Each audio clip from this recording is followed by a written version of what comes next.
Right, welcome back. We have another video today, obviously. Um, so first, I just wanted to thank people for all the input on um, the toothbrush. I did get a Philips Sonicare. Side note, Doug was the first person to email me about the toothbrush, so he gets, I don't know, first dibs award. I don't know, first credit. But actually, he emailed me through his wife Krista's account. So in my mind, I was like, oh, that's very nice of Krista to send me this link. So even though it was Doug, like I still kind of give Krista the credit in my mind. Sorry, Doug. You did good too, but Krista gets the credit this time. Um, we also wanted to, I guess today we wanted to recap what happened at the clinic on Tuesday, earlier this week. Tuesday. Yeah. I can talk a little bit about the power wheelchair in a minute, but do you want to recap, what happened, how it went down? Sure.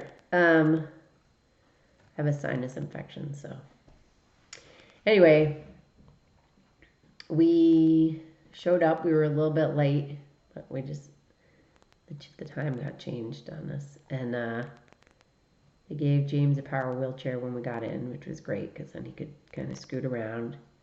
There was like a central area that looked like the kind of place where they do PT, and then there were offices. So we met with a speech pathologist and a dietitian, and then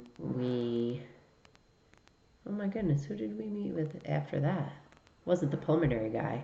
Maybe it was. It might have been. Actually, to back up for a sec, so what this is a one-stop shop where they kind of do various assessments, check in, see different doctors, and the idea is that because it's so hard for me to get around, they bring everybody to one place. I think they do it once a month or something like that. Yeah, and usually people with ALS will go once every 3 months usually to these appointments, and it's at the one we're going to is at the Colorado Neurological Institute, and I think that there's 2 ALS clinics in Colorado, and then maybe one associated with the muscular dystrophy.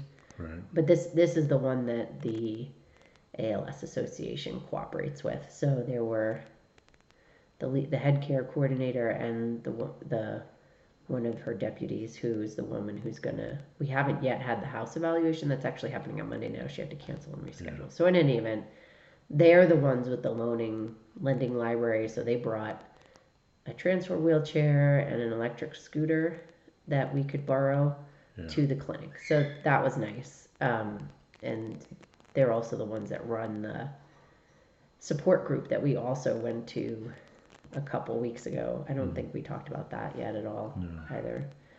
Anyway, that was very informative. And it was just good to meet other people in the area who have ALS or whose partners had ALS. And so so then we saw a speech pathologist dietitian basically said, like, we didn't really know how much weight James was losing. I thought he was pretty stable. Yeah. But I guess over the last 3 months, he's lost 13 pounds. And so the woman was saying, one of the women was saying that we can supplement his diet with shakes or this stuff called Benecalorie, which is 1.5 ounces, and it's like 330 calories.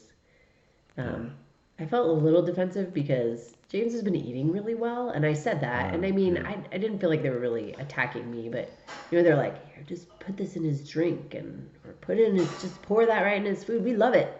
And I was like, well, but if he's losing muscle mass, isn't that just gonna like make him fat? I don't see how that's gonna solve any problems. But then later, the neurologist told us that basically that ALS is a metabolic disease too, because so his muscle neurons are dying, but he gets all these muscle twitches and spasticity where it's like it just tightens up and he can't like bend it. So it's kind of like his muscles are working a lot more than normal, and so he's burning more calories even though he's not walking around and stuff. Right. So then he had his.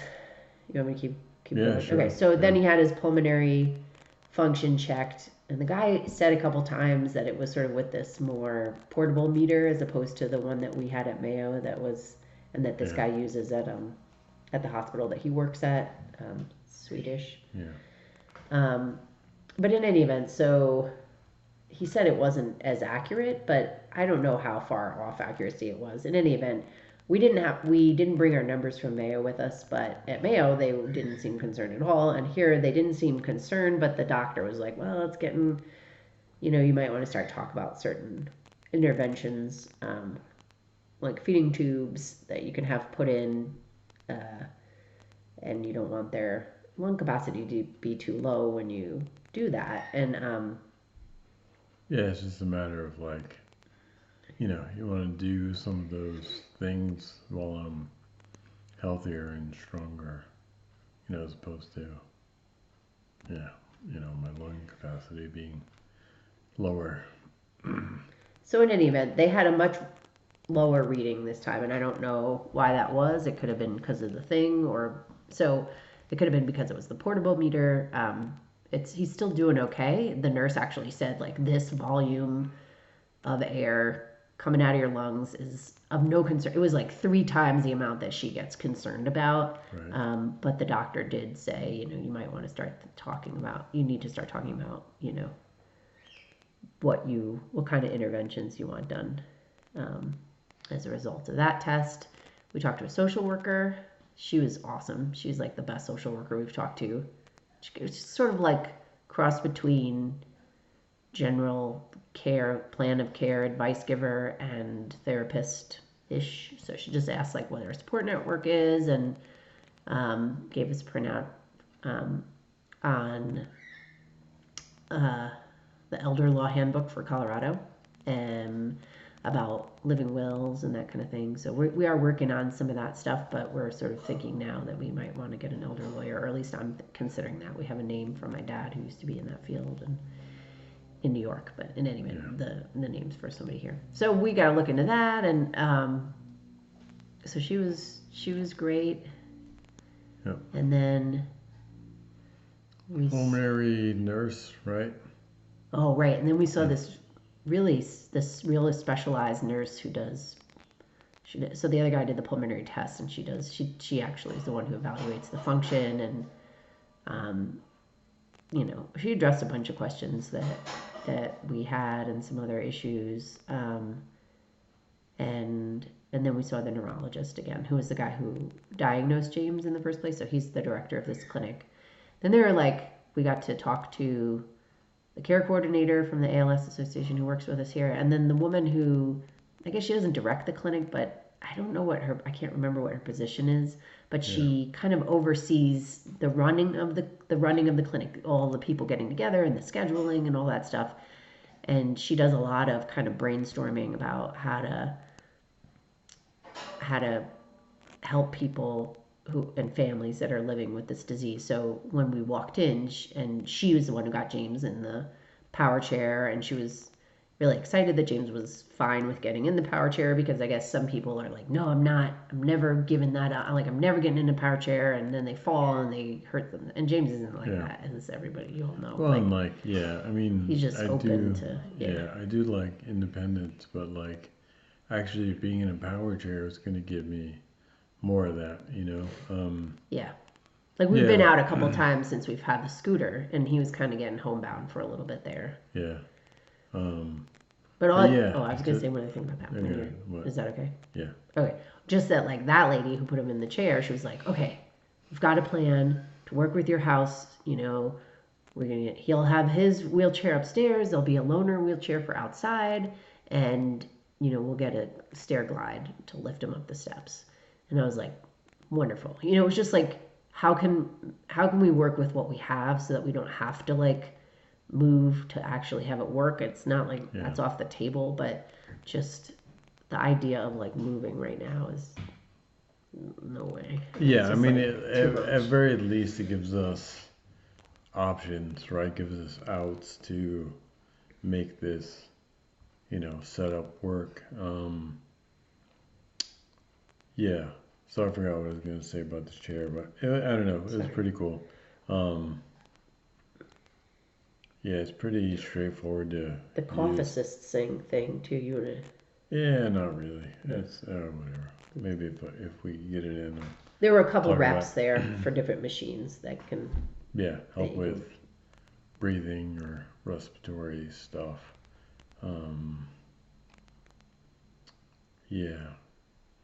Yeah, but the chair is cool. I'm looking forward to getting that in. Um, just to be able to get around safely and independently. Like Joanna said, though, I'll have my own chair, which will be here upstairs in the main living space. And they're gonna loan me another chair that we'll keep in the garage for getting out. In the short term, we could, hire a taxi cab that has a wheelchair lift. Maybe we get a lift on a hitch for the Subaru. Not really sure yet, but very least we got some short-term solutions. So yeah, moving forward, we have the home assessment tomorrow, so look for a video on that soon.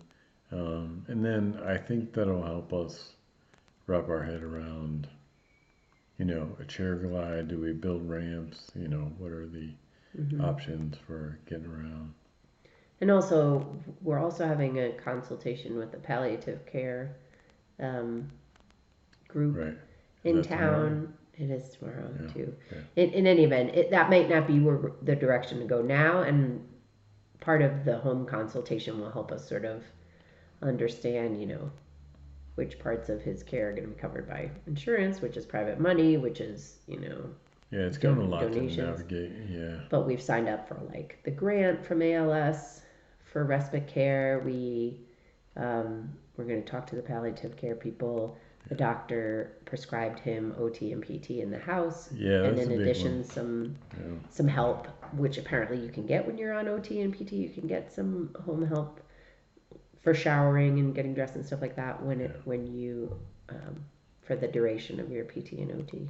Yeah, and that's a big one. Like the two biggest things I wanted to get out of the clinic were getting the power chair to give me some independence, and then getting PT because it's easy for me to kind of, I shuffle around sometimes. I go downstairs, but having like a focused, program or just a framework even for, whether it's mobility or stretching or whatever. I think that'll be really good. Yeah, that'll be good. The Yeah. stretching stuff, and I Yeah. think they might like we're doing pretty good with the transfers and stuff, but there's some things that like I don't know how we're gonna do it when he can't stand up on his own or Yeah. um, Yeah. the thing I like the most about the clinic, like they kept saying things like, we know this is really overwhelming, and we were just like, bring it on. I mean, there were a few things that were kind of overwhelming, but I was like, we want this information. We've been going for so long without understanding what was actually happening, and now that we understand what's happening, it's like we want to understand what we have to do and what's next, and that was really helpful. And the social worker talked about plan of care, which is would make me feel a lot better to kind of know how we're going to take care of James at each of these steps so that it isn't, so that we can get them set up ahead of time, those pieces. And that way, we're not scrambling and James is comfortable and we're comfortable. And um, anyway, that kind of stuff. And Yeah. also, we've been talking to the kids some, and especially Ella. I mean, not really May. I mean, I guess we haven't really said anything to May. It's hard to. She's only 2. It's hard to understand her even. But Ella, like, I talked to her a little bit about, I just realized there were certain things I hadn't, we told her about James's illness and his surgery and then the ALS diagnosis, but um, we, for example, there's a lot of people coming into our house. Our friend Steve from Virginia just was here for like a couple weekends, which was awesome. And two friends came in with lunch for us, and another friend came in yesterday with other food and watched the kids for an hour so I could go for a bike ride with Steve. And so it's like that kind of stuff I realized I hadn't really explained to Ella, and I started to say to her, there's going to be people coming into the house and they are here to help, us and help dad. And so then it was cool because then I was able to say, oh yeah, we're probably going to have somebody coming in and help dad take a shower in the morning and stuff. And especially on days that I'm getting us ready to go to school and work. And she said, oh yeah, well, because we have people coming in the house to help dad. And I was Yeah. like, yeah, just like that. So I think that's kind of helping her sort of contextualize Yeah. with the changes.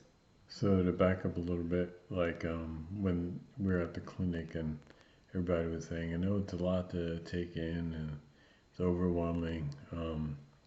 Like Joanna said, we've been looking for an answer, but at the same time, we got the initial diagnosis in December and then, had from December till early February to, because February we went to Mayo to get the second opinion. But by then we were sort of like, okay, we kind of believe the first diagnosis. We kind of come to terms Mm-hmm. with that. And that actually let us have a better experience at Mayo. So, we got some understanding of Mm-hmm. what an ALS clinic was going to be like. We saw PT, did, pulmonary test, met with OT. So by the time we got to the clinic here, we've had like a month or two to, you know, sort of process the diagnosis. We had a little bit of exposure at Mayo to what a clinic might look like. So, like Joanna said, by the time we were boots on the ground in earlier this week, so, early March, we're like, yes, let's get things done. Like, let's figure out what insurance is going to cover. Let's do PT. Let's get, a scooter, a chair, something. So we're kind of ready. And, we gave a couple of people that, a short version of that description. Like, we're ready and this is why. And, we're kind of prepared to, you know, do this. So do the clinic. Yeah. All right. Well, that was a lot to take in. We've got a few more We sort of videos have planned. like, yeah, we have like, I was talking to James last night about the videos, and he's like, yeah, well, we can do this will be 1, 2, 3, 4, 5. Like he has them all planned out Yeah. already. So So we got some got a lot of ideas. information. Yeah. The content should be a little bit more regular for the next month or so. Yeah, we've been sort of running around like crazy people. Yeah. Cool. All right. Till next time. All right.